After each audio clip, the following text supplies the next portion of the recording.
G'day everybody. I want to talk about road safety and look out for. As I've had experience, and usually you just got to be patient, really, in the end. But things can happen. But I'll talk about one because some people are patient, and then you have so slow drivers, and they seem to be on your route, and you still go, bugger it, and you got to overtake them. So it depends on what you do. People usually overtake in the end. And how much patience you got depends on who's in front of you.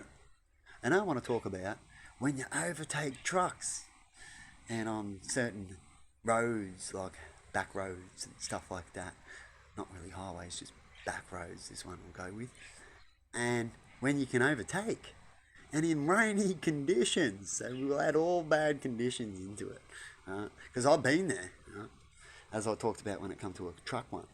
And what can happen too, when it comes to these things, which I didn't explain more in another story, is that um, it doesn't even have to be raining on this one either.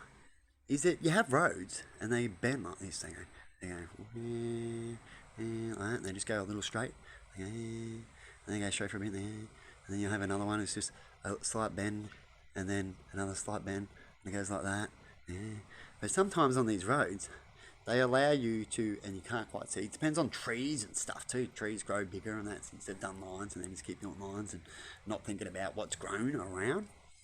And on these roads, you can have trucks sometimes, and they go on back roads. And sometimes you can get rare ones where they have 5 to 6, 7 trucks, all like sort of spaced out, kind of thing, where you can just squeeze a car in, or maybe not because they're going like this a little. And it happens because I've seen it a few times, and I've been stuck in one, as I've talked about. So when you go around these corners and these bends, you go to quickly go, all right, it's just a truck or two, right? But you don't really see around the next bend. So here it says you can overtake, but just as you go around a corner, it'll say you can't, or just before the corner, and you don't really say, notice that because you think you can keep going, right? So you're making a quick assumption that around the corner is going to be the same because it's allowing you here. But some of these you can overtake are very short, right? But you don't know. Definitely if you're on a road, you don't know, right? How much time you got to overtake. And then you go to overtake, and then you realise, you might have only had 1 or 2 trucks you might have seen, but there could be 3 or 4 or 5, right? And you go, and as you're driving, you go, and you start driving, you notice these, so you're halfway up, and you're starting to notice, or as you get going, right, you start to notice more of them, and you're taking off quicker as you go to overtake. You take off another 10, 20, 30 k's, or whatever it needs to be, depends on how many you overtake in, and you quickly overtake them, and then you realise, oh, shit, there's more there. And then, as you're driving, you go, oh, can I keep going? It might be right. And then all of a sudden, another car will come around. And as you notice that, you also might even see that you can't overtake anymore, but you're there. So what can you do? And the car's a little bit further up, so you got a couple hundred metres or something. What do? You put your brakes on quick. Do you pull off and slow down on the other opposite side of the road? You have to make a quick decision because you've only got 10 to 5 seconds, and that time can go quick. Or do you floor it and quickly get past the next truck and go fucking gun it? And hopefully you got a fast car that can really kick in and go wah and get to the front before this other car's coming. Right? And as you go around the corner, you notice you've got a couple even more trucks. It could be a couple more trucks. What would happen there? You get stuck, don't you? That's when you can get car crashes or you get lucky, right?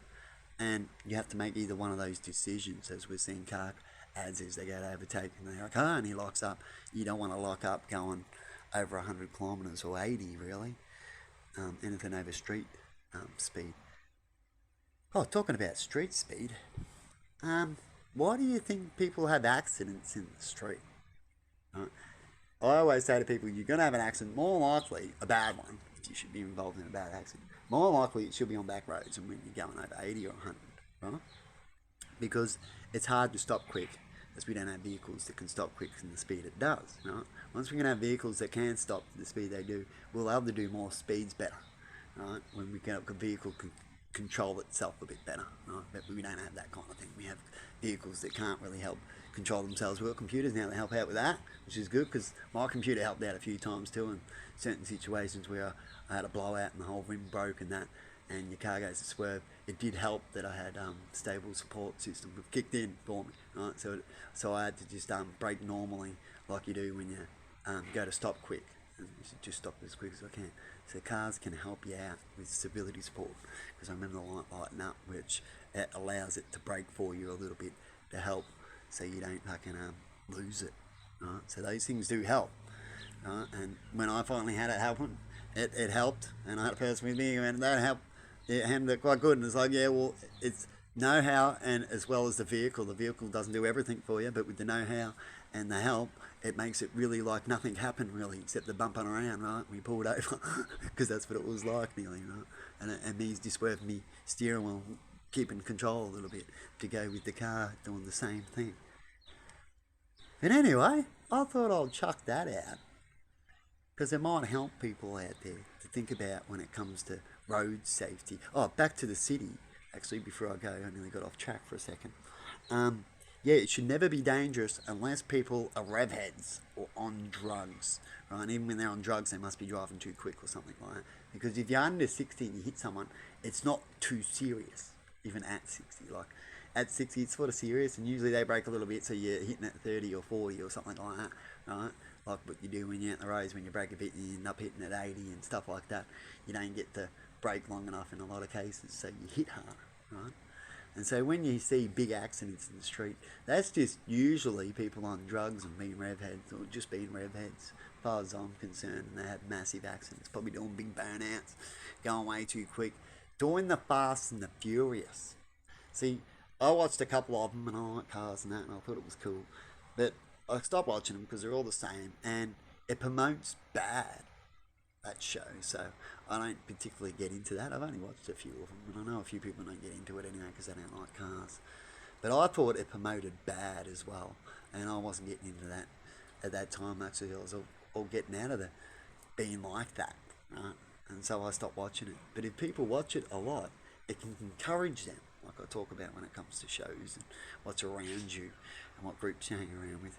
They encourage you to do things that you wouldn't normally do, only because of the group or the encouragement and what you thought it was cool, as they say these days, right? Something like that. What they think is cool, or something to do that's like that, or to make people like you, or to make money, right? And so when that happens, you'll get bad accidents, right? And so it's not just the car's problem, it's not the government's problem for the signs and what they need to do.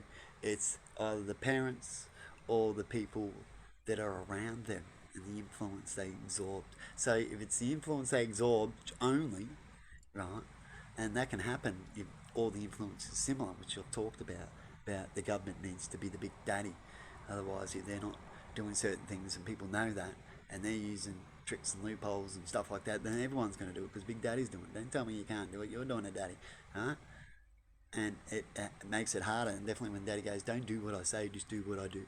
Don't do what I do what I say. Right? People don't like that. Ask kids if you ever had that experience from a parent, how you feel when they can have McDonald's and you can't, because you got to do what they say, not what they do, and not what they have, because they can't.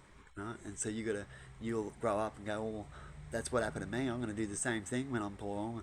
I'm just going to satisfy myself and not others. And I've seen people do things like that, and you see it all the time in all different cases. Anyway, hopefully road safety will get better in vehicles, because the more it gets better in vehicles too, the more we'll have less like problems when it comes to things like that, going too quick in towns.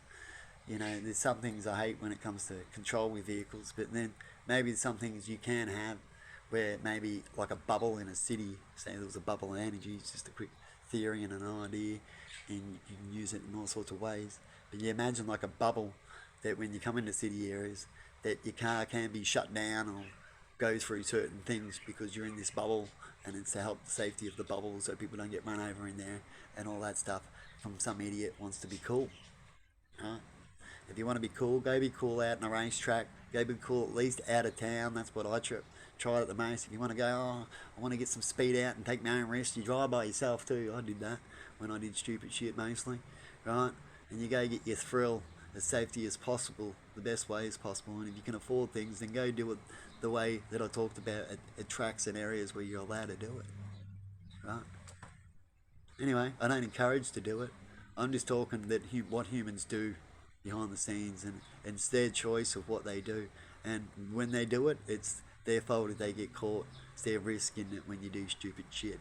And if you do stupid shit, the more safety And the more you think about it when you go to do it, if you think you need to do it, then the better the opportunities, right? And I've done stupid shit never more than 3 times usually. I'll learn and go, nah, that's it. That's just, nah. And definitely when it comes to me with driving cars quick, I've done some stupid shit when it comes to overtaking people and trying to drag people that want to drag you and stuff like that. Being in your ego, right? And you go, fuck, and you learn. Then after that, nah, not going to do it again. That's just crazy. Like the stupid shit I was doing a few years back, right? About a year or so before I lost my license. It was probably the last time I did something stupid, I think, or something like that. It was. Can't think of it, can't give you dates, but you know what I mean? Stupid shit, we do it every now and then. That's what I'm trying to get out. And it's stupid. Over ego, too. Like I said, most of the time, rev heads, and you're in a moment, and you're in an ego moment, right? And you're like, I can do this, and you assume that. But then all issues are all different, definitely when it comes to in town. Way different than our town. I don't mind it out of town, have a little drag every now and then out in the middle of nowhere for a little ego issue. And as long as it's safety on a long road or something like that, you know what I mean? Like I said, I don't encourage it, but if you're going to do it more safety, isn't it? And I know people are going to do it. I do. It never stops. Ever since we've had vehicles, humans have always been stupid and want to look cool in them, which is cool. But just do it with safety, like they do at racetracks and at drags and stuff like that. So if you're going to practice it in a safety spot. Maybe if you don't have one, talk to your town mayor about making a spot where you can go hoon around instead of doing it in their town. How's that one for compromising? And maybe you can try to fundraise it in some way or do something to fund it yourselves. You know what I mean? Just getting the permission will be a good thing. And then if you can fund it yourself, there you go. Makes it even better on the town. Then even make money for the town. See if you can do that, rev heads. Have a good one, and bye-bye.